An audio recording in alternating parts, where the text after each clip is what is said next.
మీ కుటుంబ శాంతి, ఆరోగ్యం, ఆర్థిక అభివృద్ధి కోసం రుద్రాక్ష మహాపూజలో తప్పక పాల్గొనండి. ఇప్పుడే నమోదు చేసుకోండి. నమస్తే రమగారు. నమస్తే జయ. రమగారు, ఇప్పటి వరకు మీరు చెప్పని ఒక డిఫరెంట్ స్టోరీ కావాలండి. వాస్తవానికి దగ్గరగా ఉండేలాగా. కథ అంటేనే కల్పన కదా, మన ఊహ. కానీ అలా కాకుండా వాస్తవానికి దగ్గరగా ఉండేలాగా అలాంటి స్టోరీస్ ఉన్నాయా? అడగటమే పాపం మిమ్మల్ని. జీవిత సత్యాలు. ఒక మనిషి మరణిస్తే అతని దేహాన్ని వదిలిపెట్టి ఆత్మ బయటకు వచ్చింది. అతన్ని తీసుకెళ్ళటానికి యమధర్మరాజు వచ్చాడు. చేతిలో ఒక పెట్టు ఉంది ఆయన చేతిలో.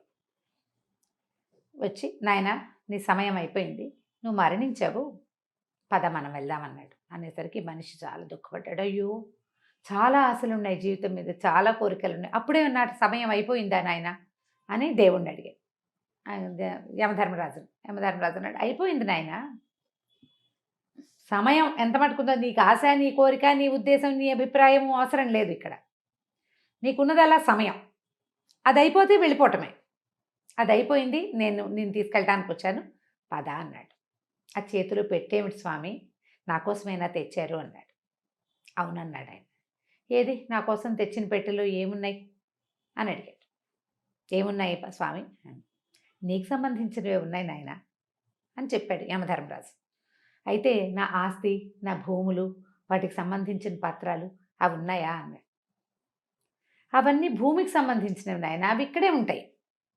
నీ ఆస్తులు, నువ్వు సంపాదించినవి, నీ పత్రాలు అవన్నీ ఇక్కడివే, ఈ లోకంలోనే ఉండిపోతాయి.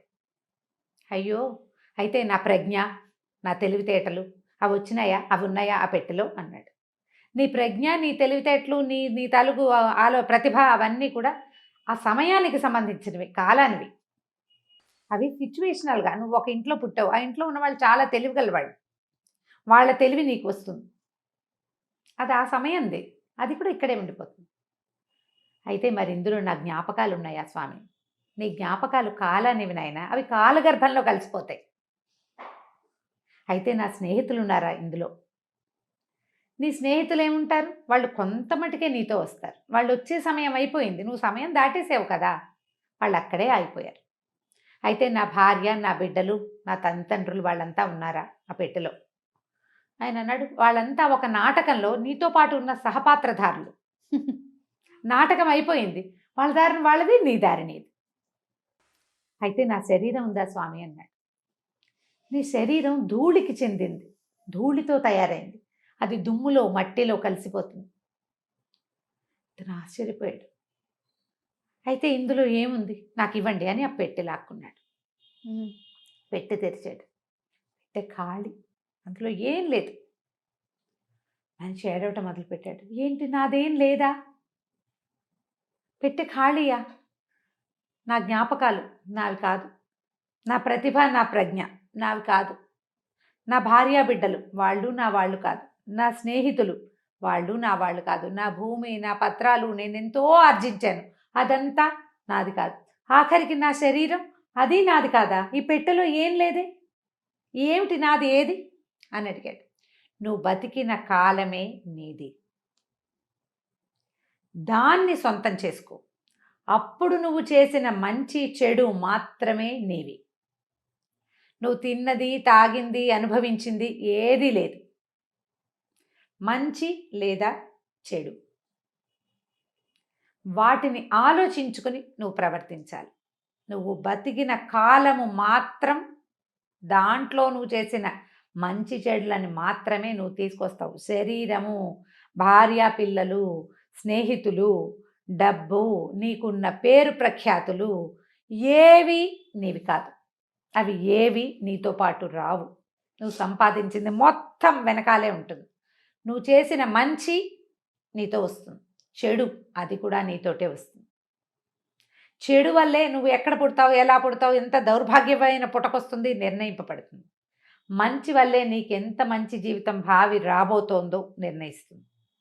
అది తప్ప నువ్వు ఏమీ తెచ్చుకోలేవు అని చెప్పాడు. మనుషులు తెలుసుకోవాల్సిన జీవిత సత్యాలు ఇవి. జీవితానికి అతి దగ్గర కథ. నిన్న తిన్నాం, రేపు తింటాం, ఈరోజు తింటున్నాం, ఈ రోజులో బతుకు, ఈ రోజుని సరైన రోజుగా చెయ్యి. ఈ ఒక్క రోజులో నువ్వు ఎవరినైనా దుర్భాషలాడతావు, ఎవరినైనా హెచ్చరిస్తావు, ఎవరినైనా ఏదో ఒకటి అంటావు, అవన్నీ నీ వెనకాల పడతాయి, నీ వెంబడి వస్తాయి. నువ్వు మంచి చేస్తావు, చక్కగా సహాయం చేస్తావు, బుద్ధిమంతుడుగా ఉంటావు, అది నీ వెన్నంటి వస్తుంది. వెంటాడటానికి వెన్నంటటానికి తేడా ఉంది కదా. వెన్నంటి ఉండేది ఏది? ధైర్యం. వెంటాడేది భయం.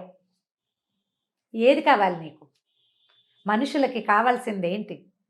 రేపటి పట్ల ధైర్యం కావాలి, మరు జన్మ పట్ల నమ్మకం కావాలి. దానికోసం ఈరోజు సజావైన సరైన జీవితాన్ని జీవించాలి.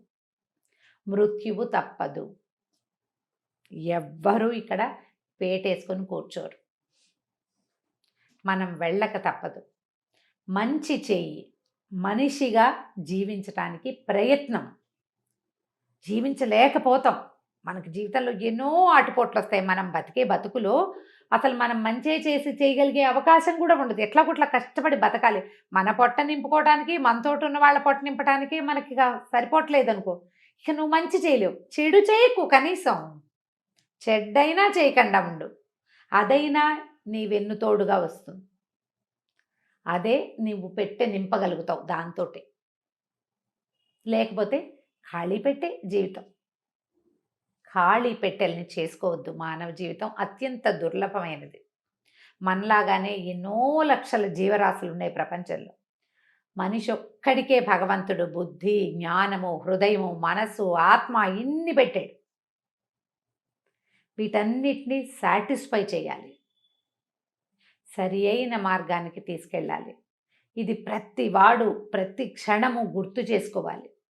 ఈ పని చేయటం వల్ల నా వెనకాల వస్తుందా, నా వెంటపడొస్తుందా, వెన్నంటి వస్తుందా ఇది అని ఆలోచించి పనిచేస్తే అప్పుడు మనం సరైన పని చేయగలుగుతాం. దానివల్ల మనం వదిలిపోయిన మన జ్ఞాపకాలు గుబాళింపుల్లాగా, సౌరభాల్లాగా భూమి మీద ఉంటాయి. లేకపోతే దుర్గంధంలాగా ఉంటుంది. ఆలోచించి జీవితాన్ని ముందుకు తీసుకెళ్ళాలి. బా, ఇప్పటిదాకా చెప్పని కథ కదా. నిజంగా చాలా చాలా ఆలోచింపచేసే కథ రమ్మగారు. సరిగ్గా ఆలోచించాలి. నిజానికి సీరియస్ మ్యాటర్, కానీ ఇది మనం ప్రతి వాళ్ళు తెలుసుకోవాలి. ఏదో ఒక సందర్భంలో నీకు నువ్వు చెప్పుకోవాలి. ఎంతసేపు ఎవరైనా బోధిస్తారా జయ? ఎవరు బోధిస్తారు? ఎవరైనా బోధిస్తే మనకు నచ్చుతుంది. అయ్యో అన్నం సరిగా తినండి, ఇది వేళకి తినండి అంటే నువ్వు ఒక మాకు చెప్తావా అని ఏడుస్తున్నారు. ఎంతసేపు నువ్వు ఇవే చెప్తావు, నీకెందుకు? ఇలాంటివే. మంచిని కూడా తీసుకోలేరు. నీకు నువ్వు చెప్పుకునేడు కనీసం. మనకే మనం చెప్పుకోవాలి. మనం ఏం చేస్తున్నాం, ఏం పట్టుకెళ్తాం, ఏది మనతో పాటు ఉంటుంది. రేపొద్దున ఎక్కడైనా రోడ్డు మీద పడితే జనాలందరూ చచ్చిపోయిన కుక్కని చూసినట్టు వెళ్ళిపోకూడదు. మనిషిని చూసినట్టు చూడాలంటే మన బతుకు మనిషి బతుకుగా ఉండాలి కదా. ఆలోచించండి. ఇలాంటి కథలు అప్పుడప్పుడు చదవండి, అవకాశం వచ్చినప్పుడు వినండి, దాని మీద డిస్కస్ చేయండి, ఆలోచించుకోండి. కనీసం లోపల మనకి మనం ఆలోచించుకుంటే బాగుంటుంది. డిస్కషన్ కూడా వద్దు రమ్మగారు, మనకి మనం ఆలోచించుకుంటే చాలు. అదే బా, ఎక్సలెంట్ అండి. నమస్తే రమ్మగారు. నమస్తే జయ.